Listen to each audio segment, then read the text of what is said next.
Para sa mga gustong makakain o makapunta dito sa Ichiran, eto guys ang address nila at eto na rin ang kanilang schedule. So hindi na kayo mahihirapan guys. At dahil travel is life tayo, hindi pwedeng hindi tayo kakain sa mga sikat na kainan dito sa Taiwan at dinadayo pa nga ng ibang vlogger. So after nga namin guys mag-travel, dumiretso kami dito sa Taipei branch ng Ichiran. So pagdating namin dito is kumuha lang kami ng number. At nung natawag na nga yung number namin is binigyan na kami netong menu guys. So customized to guys, kayong bahala kung anong gusto nyo klaseng gawin sa noodles nyo. Pwede kayong mag-add toppings dyan guys. So kayo po ang mamimili mismo.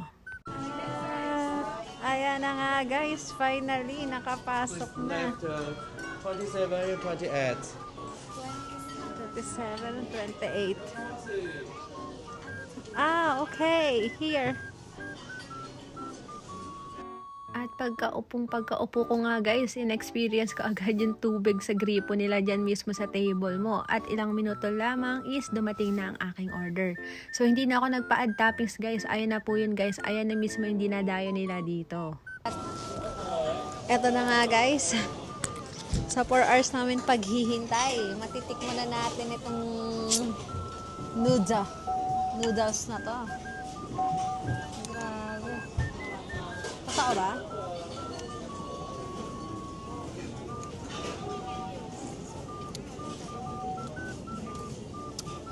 Oo nga. Kalasa niya. Sa 4 hours. Grabe, tagal natin naghihintay. At tama nga guys ang narinig nyo, 4 hours po kaming naghintay para lang matikman itong dinadayong noodles na ito dito sa Taiwan. Kaya I suggest wag na wag po kayong pupunta dito ng holiday dahil sobrang daming tao po talaga ang nagpupunta at dinadayo tong lugar na to.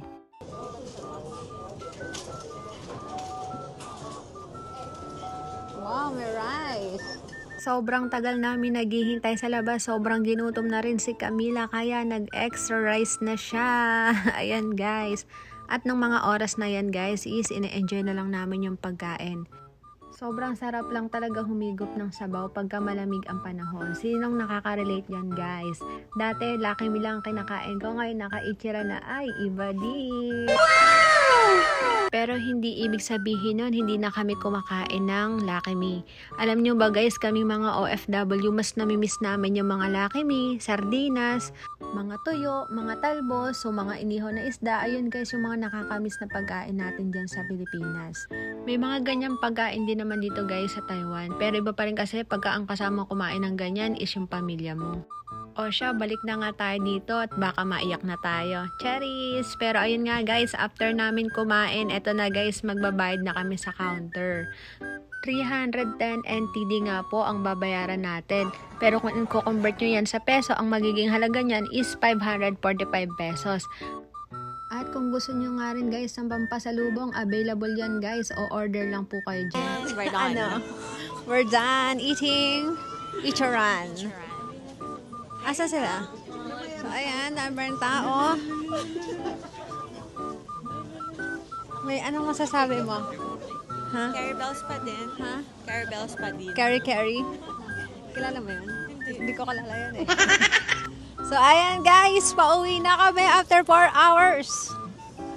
Ayan guys.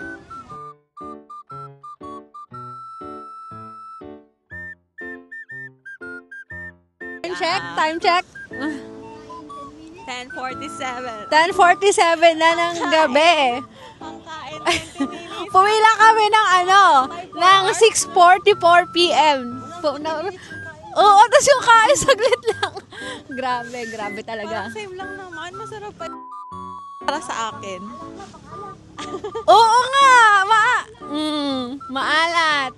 Pero depende siguro, depende. So ayun lang guys. Talaga siguro siya. Oo. Maganda yung view oh. Ayan ang view.